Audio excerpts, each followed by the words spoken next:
رمضان رمضان رمضان يا حبيب.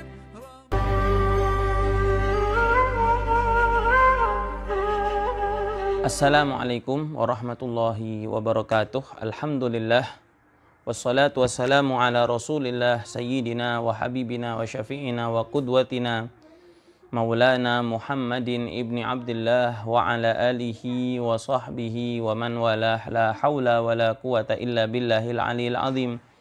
Subhanaka la ilma lana illa ma 'allamtana innaka antal alimul hakim wa tub alaina innaka antat tawwabur rahim. Allahumma ya Fattah ya Alim ya Fattah ya Alim ya Fattah ya Alim iftah alaina fathan gariba ya Fattah ya Alim. Allahumma inna nas'aluka fahman nabiyyin wa hifdzal mursalin wa sur'ati ilhami malaikatil muqarrabin. Allahumma akhrij min qulubina kulla qadarin lid dunya wa kulla mahallin lil khalq yamilu bina ila ma'siyatik aw yushiluna an ta'atik aw yahulu bainana wa baina tahaggugi bima'rifatikal khassah wa mahabbatikal khalisah. Nawaina ta'allum wa ta'lim wa tadhakkur wa tadhkir wa naf'a wal intifa' wal ifadata wal istifadah wal hath ala tamassuk bi kitabillah wa sunnati rasulih sallallahu alaihi wasallam wa du'a ilal huda waddalalah alal khair ibtigha' wajhillah wa mardatihi wa thawabihi wa qurbihi subhanahu wa ta'ala. Ilahi anta maqsudi wa ridhaka matlubi, amma ba'd. Alhamdulillah, kita bersyukur kehadirat Tuhan Allah subhanahu wa ta'ala atas segala nikmat karunia yang Allah ta'ala berikan kepada kita. Salawat serta salam marilah selalu kita haturkan kepada junjungan kita baginda agung Nabi besar Muhammad sallallahu alaihi wasallam beserta para sahabatnya beserta para pengikutnya ila yaumil qiyamah, amma ba'd.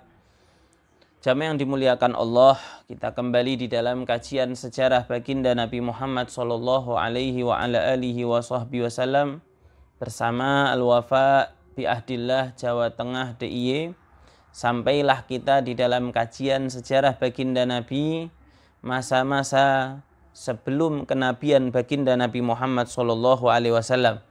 Tentunya kita mengetahui bahwa sesungguhnya Nabi Muhammad sallallahu alaihi wasallam dilahirkan di tengah keluarga paling terhormat di kota Mekah, yaitu Bani Hashim bin Abdi Manaf. Hashim bin Abdi Manaf merupakan ayahanda daripada kakek baginda Nabi Muhammad SAW yang namanya Abdul Muttalib. Abdul Muttalib merupakan ayahanda daripada Sayyid Abdullah. Sayyid Abdullah merupakan ayah dari baginda Nabi Muhammad SAW. Dikatakan keluarga paling terhormat di kota Mekah Al-Mukarramah karena Abdul Muttalib merupakan pemimpin ahli Mekah yang memiliki kewenangan di dalam mengurus Ka'bah Al-Musyarrafah dan di dalam membagikan air Zam-Zam untuk para tamu-tamu ke kota Al-Makkah Al-Mukarramah. Jamaah yang dimuliakan Allah Subhanahu wa taala, dari keluarga yang paling terhormat di kota Mekah ini lahirlah baginda Nabi Muhammad sallallahu alaihi wasallam. Ibunda beliau juga merupakan keluarga yang mulia di kota Mekah karena ibunda Nabi Muhammad SAW merupakan dari Bani Zuhrah. Bani Zuhrah yang merupakan salah satu keluarga yang terjaga kehormatannya, keluarga yang sangat dipandang oleh penduduk kota Mekah dengan keluarga yang mulia. Siti Aminah bintu Wahab menikah dengan Sayyid Abdullah bin Abdul Muttalib. Di dalam kisah pernikahan mereka ada satu cerita yang jarang diketahui oleh orang-orang yang diceritakan oleh Sayyid Ahmad Zaini Dahlan di dalam kitab Sirah An-Nabawiyah karya beliau. Bahwa ketika Abdul Muttalib berdagang ke daerah Yaman, maka Abdul Muttalib berkunjung ke salah satu tempat ibadah pendeta Yahudi. Maka saat itu pendeta Yahudi bertanya kepada Abdul Muttalib, "Dari mana engkau?" Maka Abdul Muthalib menjawab, dari Bani Hashim. Lalu pendeta Yahudi itu bertanya kepada Abdul Muthalib, apakah boleh aku melihat anggota tubuhmu? Maka Abdul Muthalib menjawab, silahkan, selain aurat. Kalau aurat tidak boleh. Maka dilihat salah satu di antara anggota tubuh Abdul Muthalib yang bukan aurat tentunya. Maka sang pendeta Yahudi mengatakan, di dalam dirimu ada dua hal yang sangat istimewa. Di satu sisi ada kenabian, di sisi lain ada kerajaan. Maka sang pendeta Yahudi itu bertanya, apakah ada di antara istrimu yang dari Bani Zuhrah? Maka Abdul Muthalib menjawab, kalau saat ini belum ada. Maka pendeta Yahudi itu mengatakan, menikahlah engkau dari Bani Zuhrah. Maka betul Abdul Muthalib menikah dari Bani Zuhrah dan lahirlah Sayyidina Abbas bin Abdul Muthalib. Dan Abdul Muthalib memilihkan istri untuk anak beliau yang bernama Sayyid Abdullah dari Bani Zuhrah pula. Disitulah lahirnya baginda Nabi Muhammad sallallahu alaihi wa ala alihi wa sahbihi wasallam. Jamaah yang dimuliakan Allah Subhanahu wa taala, ketika menikah Sayyid Abdullah dengan Sayyidah Aminah binti Wahab, maka ketika saat itu yang merupakan Sayyid Abdullah pemuda yang sangat diharapkan di kota Mekah menjadi penerus ayahnya karena terkenal dengan keramahannya, terkenal dengan keindahan akhlaknya, dan terkenal dengan keindahan sifat-sifatnya. Seperti biasa pemuda-pemuda kota Mekah berangkat menuju ke Syam untuk berdagang. Akan tetapi sepulang dari Syam, Sayyid Abdullah sakit, maka beristirahat di Madinah. Rombongan kafilah yang lain pulang menuju Mekah, sedangkan Sayyid Abdullah tetap bersama keluarga daripada ayahnya. Jadi ibu daripada Abdul Muthalib aslinya dari Yathrib, dari Madinah, dari Bani Adi bin Najjar. Tinggal di rumah keluarga daripada neneknya, akan tetapi tinggal selama sebulan dan setelah itu meninggallah Sayyid Abdullah di kota Madinah.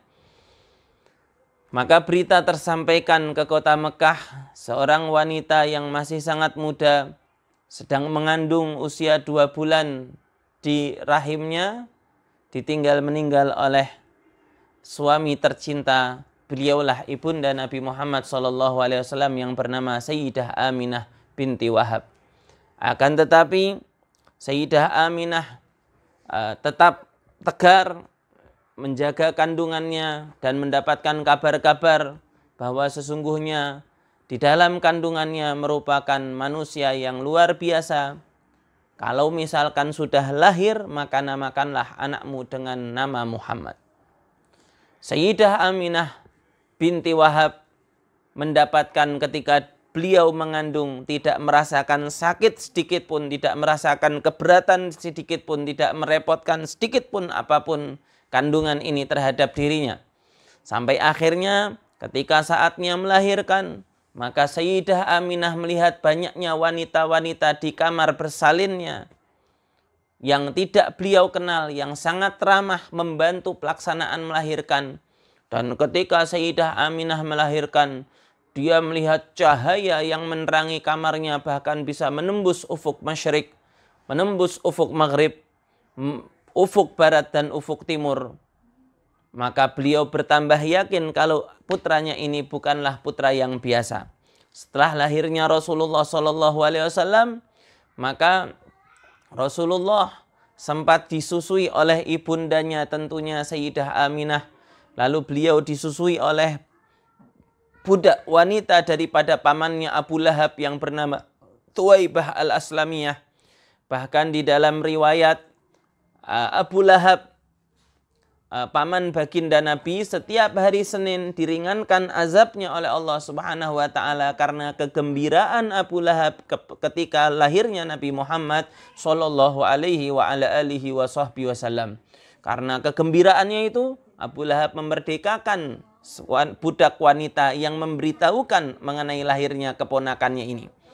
Setelah itu baginda Nabi Muhammad SAW dibawa oleh seorang wanita dari kabilah Bani Sa'ad yang bernama Halimah ke desanya untuk disusui, seperti merupakan kebiasaan orang-orang pada zaman itu. Anak-anak disusui oleh wanita dari daerah pedesaan, dari daerah perkampungan, supaya tidak terkena dampak daripada angin, daripada cuaca yang kurang baik di kota Mekah Al-Mukarramah. Nabi Muhammad SAW menetap di Bani Sa'ad hingga usia beliau 4, di dalam riwayat sampai usia 5 tahun. Lalu baginda Nabi Muhammad SAW dikembalikan oleh Halimah As-Sa'diyah kepada ibundanya. Ketika itu bertanyalah ibunda Nabi, mengapa engkau kembalikan saat ini, padahal beberapa waktu yang lalu engkau sangat enggan untuk berpisah dengan anakku. Maka Halimah Sa'diyah pun jujur dan mengatakan, beberapa waktu yang lalu anakmu ini dibawa oleh beberapa orang laki-laki, maka dia bercerita, dibelahlah dadanya, lalu laki-laki itu terbang ke langit. Kami khawatir ini ialah perbuatan setan, maka kami buru-buru kembalikan. Maka Aminah mengatakan, jangan khawatir, anakku ini tidak mungkin ada setan yang berani. Diceritakanlah mengenai kelahiran baginda Nabi, keistimewaan-keistimewaan yang Aminah ketahui dari Nabi Muhammad SAW. Setahun bersama ibunda tercintanya, Nabi Muhammad SAW diajak oleh ibundanya untuk berziarah ke makam ayahnya di kota Madinah di Yathrib. Akan tetapi ketika Nabi Muhammad sampai di kota Yathrib, maka Nabi Muhammad SAW berkunjung kepada keluarga daripada kakeknya. Bahkan di situ Rasulullah SAW belajar berenang. Maka kalau ada yang bertanya, Nabi Muhammad apakah bisa berenang? Jawabannya ialah bisa. Di mana Rasulullah belajar? Ketika beliau berada di kota Madinah, ketika diajak oleh ibundanya untuk pertama kalinya ketika beliau berusia 5-6 tahun. Lalu ketika perjalanan pulang dari kota Madinah menuju Mekah, sakitlah Sayyidah Aminah binti Wahab, ibunda Nabi Muhammad SAW, di suatu desa yang namanya Abwa. Karena sakitnya itu beliau meninggal dunia dan dimakamkan di kota Abwa. Kembalilah baginda Nabi bersama utusan daripada kakeknya, diperintahkan oleh kakeknya untuk dijemput. Nabi Muhammad SAW kembali ke kota Mekah di dalam asuhan kakeknya yang sangat mencintai beliau, yang bernama Syaibatul Hamd, Syaibah, atau yang terkenal dengan nama Abdul Muttalib. Dari usia 6 tahun lalu sampai 7 tahun, Nabi Muhammad SAW sangat disayang oleh kakeknya. Bahkan kakeknya ini lebih mengedepankan Nabi Muhammad daripada anak-anaknya sendiri. Di kawasan Ka'bah, di situ ada tempat duduk khusus, tempat duduknya Abdul Muttalib. Sampai ketika putra-putra Abdul Muttalib sedang duduk, maka Nabi Muhammad mau duduk di tempatnya Abdul Muttalib, sama pamannya berusaha diambil. Abdul Muttalib mengatakan, tidak usah, tidak apa-apa wahai anak-anakku, biarkan cucuku itu kemari. Ketika sudah duduk di pangkuan Abdul Muttalib, maka Abdul Muttalib mengatakan, suatu saat cucuku ini akan memiliki kedudukan yang luar biasa. Ketika usia 8 tahun, maka meninggalkanlah kakeknya Nabi yang bernama Abdul Muttalib. Dan Abdul Muttalib mewasiatkan agar kalau dia meninggal, maka Nabi Muhammad SAW diasuh oleh pamannya Nabi yang bernama Abu Thalib. Banyak orang yang bertanya, kenapa Abu Thalib yang dipilih oleh Abdul Muttalib untuk mengasuh baginda Nabi? Jawabannya ialah karena Abu Thalib merupakan paman satu kandungnya Nabi Muhammad SAW, dan setelah ditinggal oleh ayahnya, Abu Thalib paman yang paling perhatian kepada Nabi Muhammad SAW, maka Abdul Muttalib mengetahui ini dan mewasiatkan agar Nabi diasuh oleh anaknya yang bernama Abu Thalib. Jamaah yang dimuliakan Allah Subhanahu wa taala, ketika Nabi Muhammad SAW di bawah asuhan daripada pamannya tercinta yang bernama Abu Thalib, Maka Abu Thalib ini sangat menyayangi Nabi Muhammad SAW karena Abu Thalib pernah mendapatkan suatu berita yang sangat pasti mengenai baginda Nabi Muhammad SAW. Ceritanya ialah ketika Abu Thalib mau menuju Syam untuk berdagang, maka dia tidak rela untuk berpisah dengan Nabi Muhammad SAW. Diajaklah Nabi menuju Syam. Sebelum sampai ke daerah Syam, maka Abdul Muthalib dijamu oleh salah satu pendeta yang bernama pendeta Bukhairah. Ketika pendeta itu melihat ada rombongan dagang yang lewat, maka pendeta itu memanggil rombongan dagang dan menjamu mereka. Akan tetapi ketika sudah di dalam jamuan, maka pendeta Bukhairah bertanya kepada Abu Thalib, apakah ada orang selain kalian di dalam rombongan ini yang tidak ikut masuk? Maka Abu Thalib menjawabkan, tidak, semuanya sudah ada di sini. Memang ada apa? Tidak, ini mesti ada yang tidak ikut. Maka Abu Thalib mengatakan, oh ya, yang paling mudah di antara kami menunggu barang-barang di luar. Maka Bukhairah mengatakan, tahu dari mana kalau ada satu anggota kami yang belum masuk? Maka Bukhairah mengatakan, ketika kalian berjalan, aku melihat ada awan yang menaungi kalian. Dan aku berharap awan itu menaungi tempatku. Akan tetapi awan itu tidak ada di atas. Awan itu tidak ada di atas. Menandakan kalau yang dinaungi oleh awan itu bukan yang ada di sini. Maka betul dipanggillah Nabi Muhammad SAW. Rahib Bukhairah mengizin kepada Abu Thalib untuk tanya kepada Nabi Muhammad yang saat itu masih usia yang sangat muda. Maka setelah Abu Bukhairah bertanya-tanya kepada Nabi Muhammad SAW muda, maka Bukhairah mengatakan kepada pamannya Nabi yang bernama Abu Thalib, wahai saudaraku, lebih baik engkau kembali ke kota Makkah dan jangan ajak keponakanmu ini ke Syam. Karena ponakanmu ini akan menjadi utusan, akan menjadi nabi akhir zaman.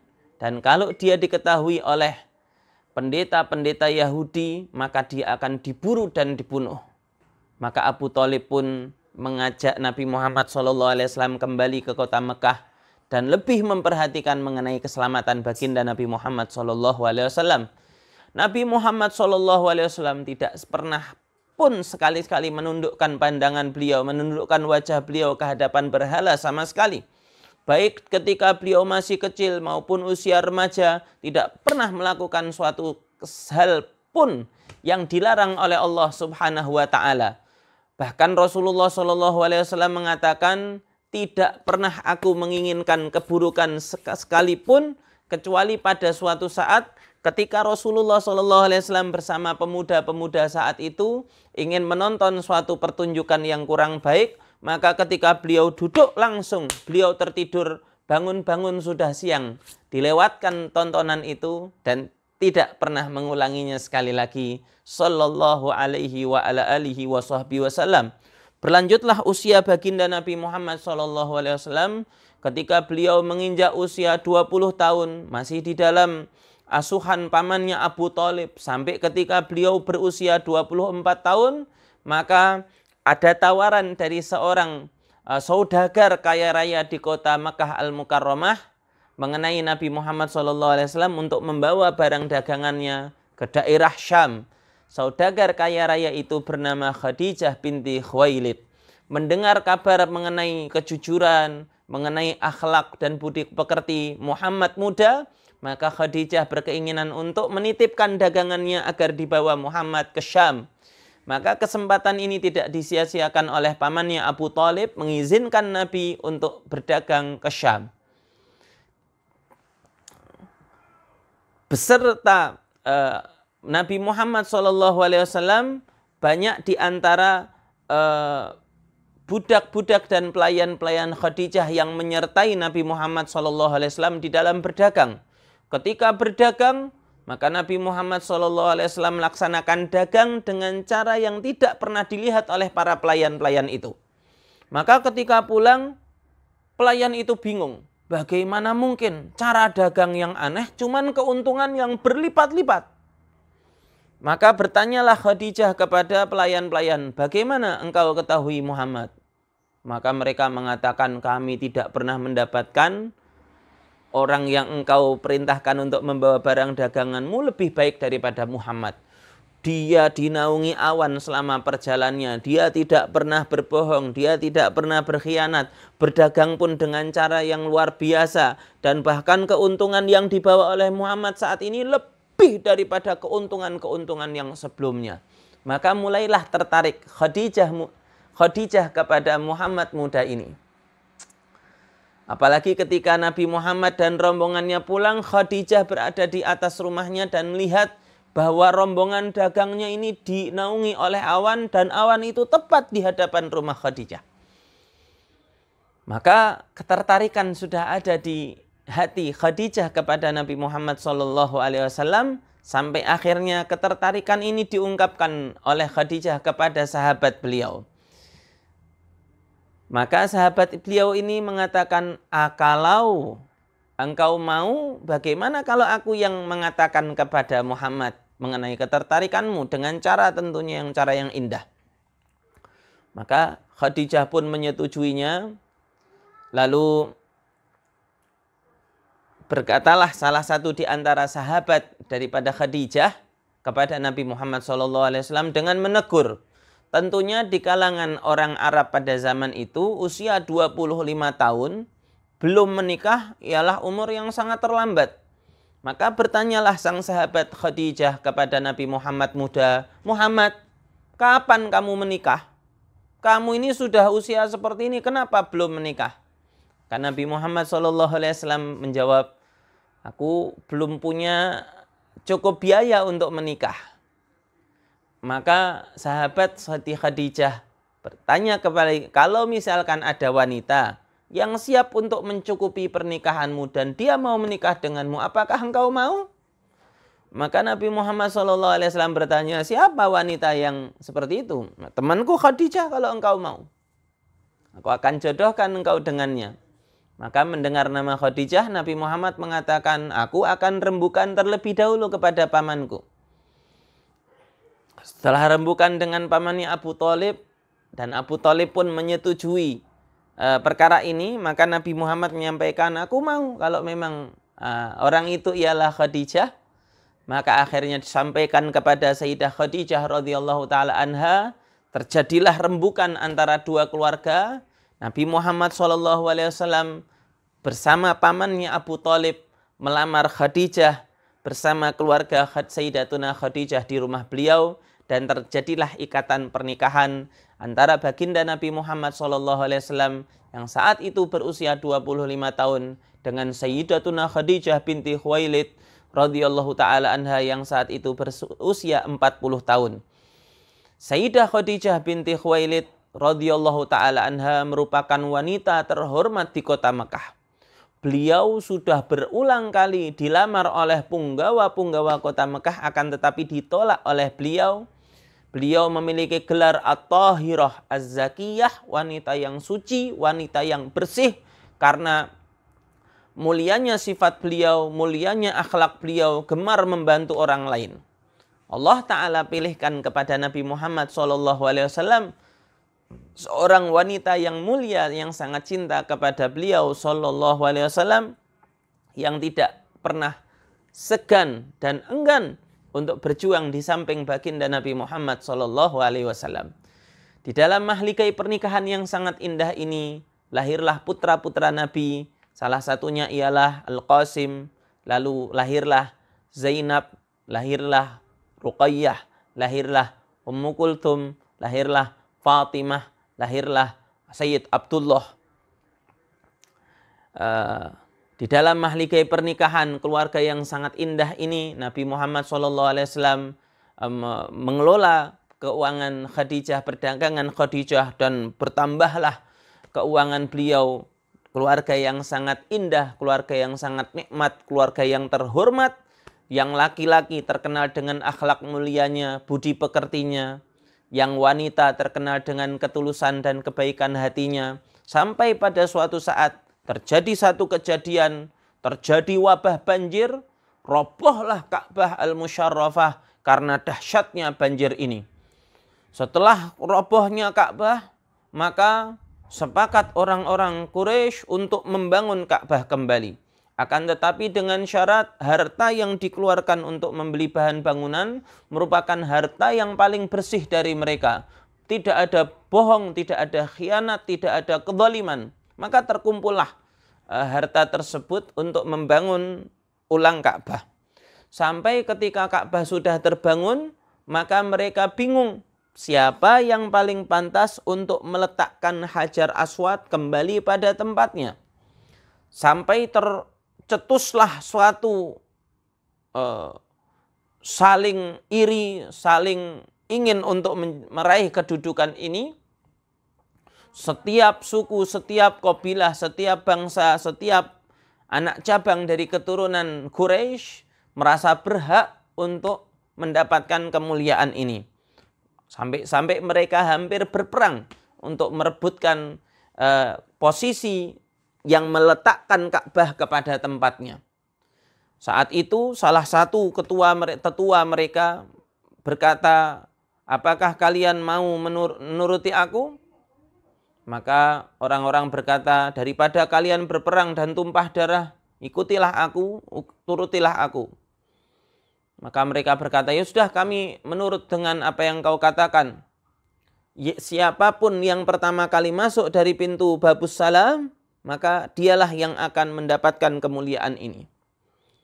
Maka mereka menunggu siapa yang masuk pertama kalinya, dan ternyata manusia pilihan Allah yang untuk meletakkan Hajar Aswad kepada tempatnya ialah baginda Nabi Muhammad sallallahu alaihi wa ala alihi wasallam. Ketika masuk baginda Nabi Muhammad sallallahu alaihi wasallam dari pintu Babus Salam, maka mereka semuanya berteriak, radhina bil amin, radhina bil amin, radhina bil amin. Kami redha Muhammad yang manusia yang terpercaya ini untuk menjadi penengah di antara kami semua. Datanglah Nabi Muhammad di sekitar mereka dan bertanya, ada apa gerangan? Maka mereka menjawab, mereka bertengkar dan bertikai mengenai siapa yang berhak untuk meletakkan Hajar Aswad kembali pada tempatnya. Maka Nabi Muhammad meminta suatu helai kain, kain ini diletakkan di bawah, lalu Hajar Aswad oleh Nabi dipindah ke tengah-tengah kain, dan setiap pemimpin Quraisy, perwakilan dari setiap suku untuk memegang pinggir kain itu membawanya bersama-sama. Ketika sampai kepada tempat yang sudah mau diletakkan Hajar Aswad, maka Nabi Muhammad mengambil Hajar Aswad dan meletakkan kembali kepada tempatnya. Dan mereka semuanya puas karena merasa terwakilkan di dalam membawa Hajar Aswad kepada tempatnya. Sallallahu alaihi wa ala alihi wa sahbihi wasallam. Kejadian ini terjadi ketika beliau berusia 35 tahun. Jamaah yang dimuliakan Allah, akan tetapi menginjak usia sebelum 40 tahun, Nabi Muhammad SAW sangat gemar untuk menyendiri di satu gunung di kota Mekah, di satu gua di kota Mekah yang namanya Gua Hira. Gunung An-Nur, gunung cahaya, di satu gua yang namanya Gua Hira. Ketika Nabi Muhammad SAW senang menyendiri, senang menyepi, senang gemar untuk tafakur di satu gua ini, Khadijah binti Khuwailid selalu setia kepada suaminya, membawakan makanan ke atas gua, memberikan perbekalan untuk Nabi Muhammad SAW, dan jarak beberapa waktu Nabi Muhammad turun ke rumah dan kembali lagi sampai di malam 17 Ramadan Rasulullah SAW mendapatkan wahyu untuk pertama kalinya di Gua Hira tersebut, yang merupakan saksi bisu diutusnya baginda Nabi Muhammad sallallahu alaihi wa ala alihi wasallam. Sejarah baginda Nabi Muhammad sallallahu alaihi wasallam selanjutnya merupakan setelah masa beliau sudah diutus menjadi nabi hingga tahun-tahun berikut sehingga hijrah, insya Allah akan dibahas besok. Semoga bermanfaat, mengandung hikmah yang besar untuk kita semuanya, menjadikan kita tambah cinta kepada beliau. Amin amin ya rabbal alamin. Allahumma farikil furqan wa munzilil Qur'an bil hikmati wal bayan, barikil lahum lana fi syahrina hadha syahri Ramadan, a'inna ala siyami wal qiyam waj'alna min ahli tilawatil Qur'an. A'id alina Ramadan sinin ba'da sinin wa awam ba'da awam birahmatika ya arhamar rahimin. Sallallahu ala sayyidina Muhammadin wa ala alihi wa sahbihi wasallam. Walhamdulillahi rabbil alamin. Kurang lebihnya mohon maaf. Akhirul kalam, hadanallahu wa iyyakum ajma'in. Assalamualaikum warahmatullahi wabarakatuh.